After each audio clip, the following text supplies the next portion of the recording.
adalah sebuah cerita tentang siapa penemu pertama dari sistem operasi Windows yang kita kenal sekarang. Mari kita kembali ke tahun 70-an untuk memulai cerita ini.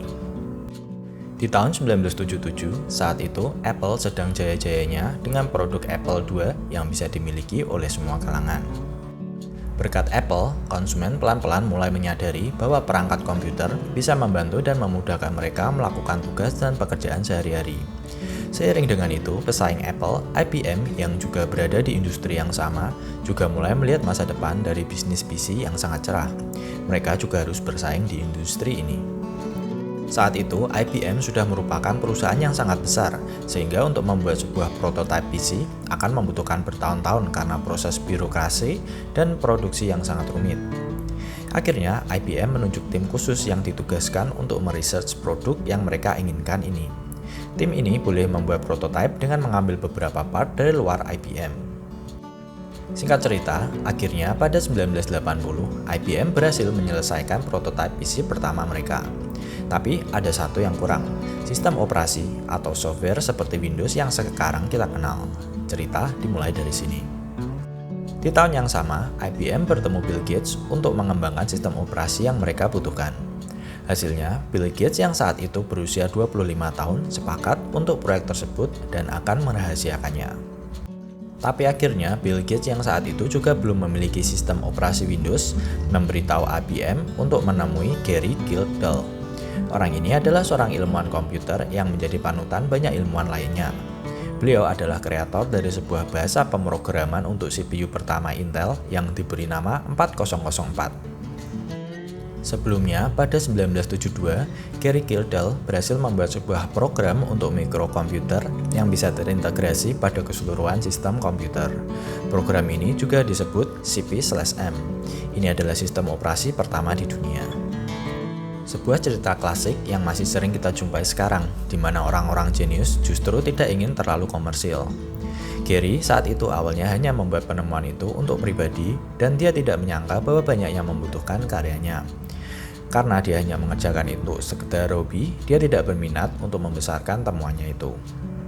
Di belakang pria jenius pasti ada istri yang pandai berbisnis. Istri Gary, Dorothy, terus mendorong agar suaminya segera mematenkan hasil temuannya itu.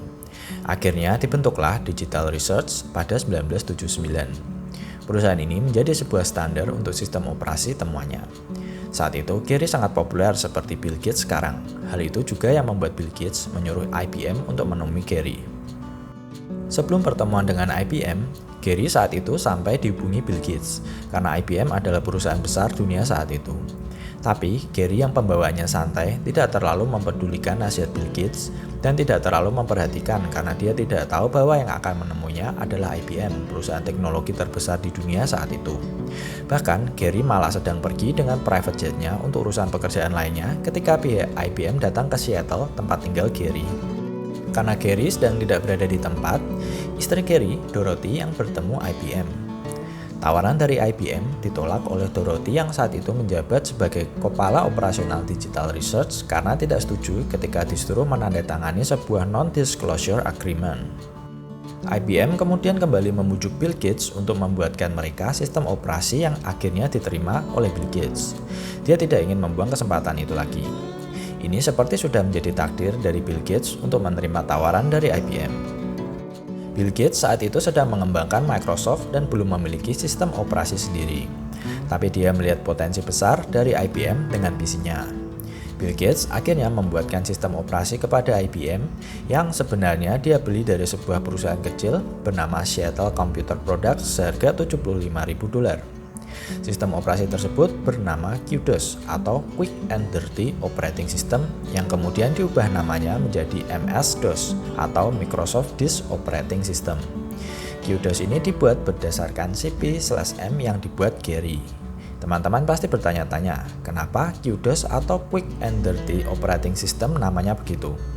Ini karena basically QDOS menjiplak CP/M sistem operasi yang dibuat oleh Gary. Sekarang, temuan Gary yang dijiplak menjadi QDOS menjadi MS-DOS atau yang sekarang disebut Microsoft Windows. Sistem ini terintegrasi di semua PC buatan IBM yang diluncurkan pada 1981 dan berhasil terjual 2 juta unit dalam beberapa tahun saja. IBM langsung menyalip Apple sebagai PC maker nomor 1 di dunia saat itu. Bersamaan dengan itu, Gary sendiri menjadi co-host untuk sebuah TV show bernama Computer Chronicles.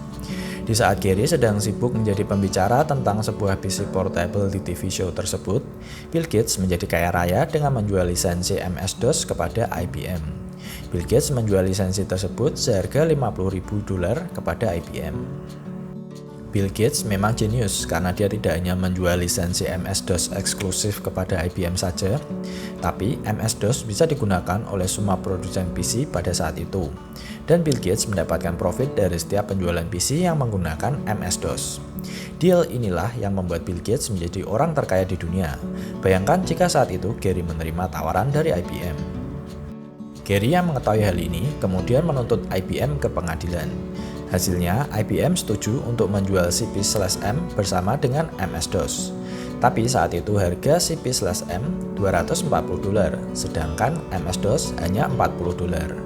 Sudah bisa ditebak, MS-DOS lah yang menjadi pilihan para konsumen. Akibat kejadian ini, Gary menjadi depresi hingga berimbas ke kehidupannya. Pernikahannya kandas saat Dorothy menceraikannya.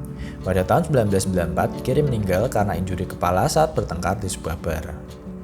Kadang cerita Gary Gildell, sang penemu original dari sistem operasi Windows ini cukup ironis. Dia gagal karena mungkin terlalu sibuk dengan apa yang ingin dia kerjakan dan tidak mampu melihat masa depan seperti yang dilihat oleh Bill Gates. Bagaimanapun, Gary Gildell adalah sang penemu pertama dari sistem operasi yang kita pakai saat ini. Begitulah hidup, di saat ada yang sedih, pasti ada yang bahagia. Di saat ada yang tidak beruntung, pasti ada yang sedang beruntung. Semoga teman-teman bisa belajar dari cerita ini. Jangan lupa klik subscribe untuk konten-konten berikutnya.